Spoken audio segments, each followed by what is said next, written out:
ఎక్కువ. Of course financial support మీకు ఉండాలి, బట్ మీరు మనస్ఫూర్తిగా కోరుకుంటున్నది గౌరవం, ఆత్మాభిమానం. కనుక మీ కాళ్ళ మీద మీరు నిలబడడానికి ప్రభుత్వమే మీకు లోన్లు ఇచ్చి మీకు సహాయం చేసి చిన్న వ్యాపారాలు సెటప్ చేపించి మీ ఆదాయం మీకు వచ్చేటట్టు, ఎవరో ఇస్తే మీరు చేతులు చాచి తీసుకోవడం కాదు, మీ ఆదాయం మీ కాళ్ళ మీద మీరు నిలబడేటట్టు చేయడం మీ భారం. నాకు ఆరోగ్యం ఉంది, మీకు మాటిస్తున్నాను. కాంగ్రెస్ పార్టీ అధికారంలోకి వచ్చిన వెంటనే వికలాంగులకు లోన్లు కూడా ఇచ్చి మీ డిమాండ్లు మీకు చేయడమే కాదు, మీకు లోన్లు కూడా ఇచ్చి మీ కాళ్ళ మీద మీరు నిలబడేటట్టు మేము చేస్తాం.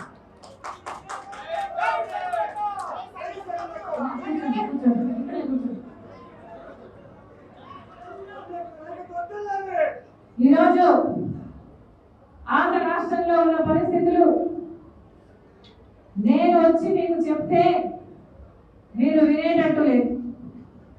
మీ అందరికీ గత 10 సంవత్సరాలుగా ఆంధ్ర రాష్ట్రంలో ఏం జరుగుతున్నాయో చూస్తూనే ఉన్నారు.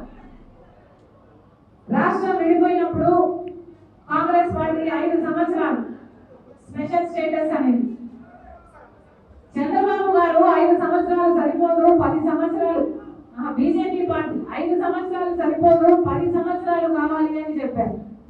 బీజేపీ పార్టీకి ఓటేయండి, మేము అధికారంలోకి వస్తే బీజేపీ పార్టీ మేము అధికారంలోకి వస్తే బీజేపీ పార్టీ అధికారంలోకి వస్తే 10 సంవత్సరాలు స్పెషల్ స్టేటస్ ఇస్తాము అని చెప్పారు.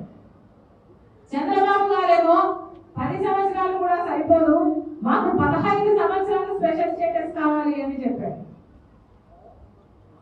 తీరా చంద్రబాబు గారు ముఖ్యమంత్రి అయినాక స్పెషల్ స్టేటస్ కోసమే నేను బీజేపీ పార్టీతో పొత్తు పెట్టుకుంటున్నాను అని చెప్పి బీజేపీ పార్టీ ఇచ్చిన మంత్రి పదవులు కూడా అనుభవించి ఆఖరికి ఒక్కసారి కూడా ఆయన ముఖ్యమంత్రిగా ఉన్న 5 సంవత్సరాలలో చంద్రబాబు గారు ఒక్కసారి కూడా ఒక్క ఉద్యమం కూడా చేయలేదు స్పెషల్ స్టేటస్ కోసం.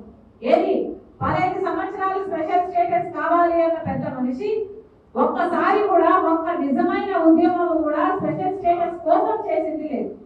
ఆఖరికి ఆ రోజు ప్రతిపక్షాలు ప్రజలు స్పెషల్ స్టేటస్ కావాలి అని కొట్లాడితే ఆ రోజు వాళ్ళను కూడా కేసులు పెట్టి జైల్లో పెట్టాడు చంద్రబాబు గారు.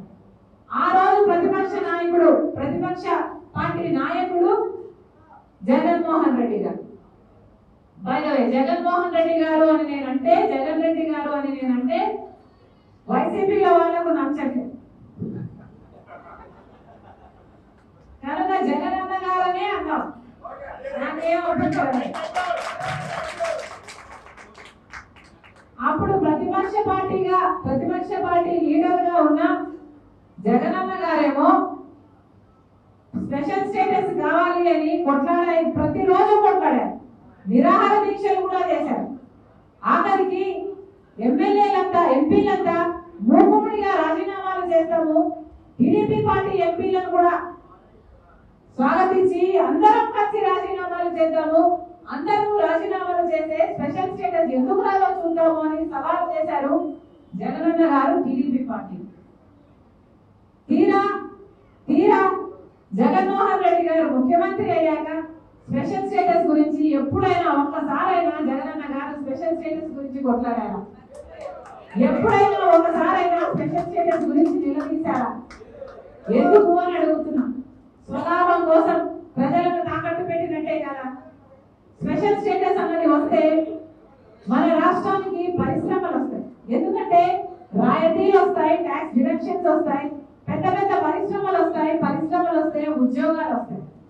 ఈ రోజు అవి ఏమీ రాలేదు, మన బిడ్డలకు ఉద్యోగాలు లేవు, అసలు పెద్ద పరిశ్రమలు ఎక్కడా కనిపించవు. కనీసం గవర్నమెంట్ ఉద్యోగాలైనా వస్తున్నాయా అంటే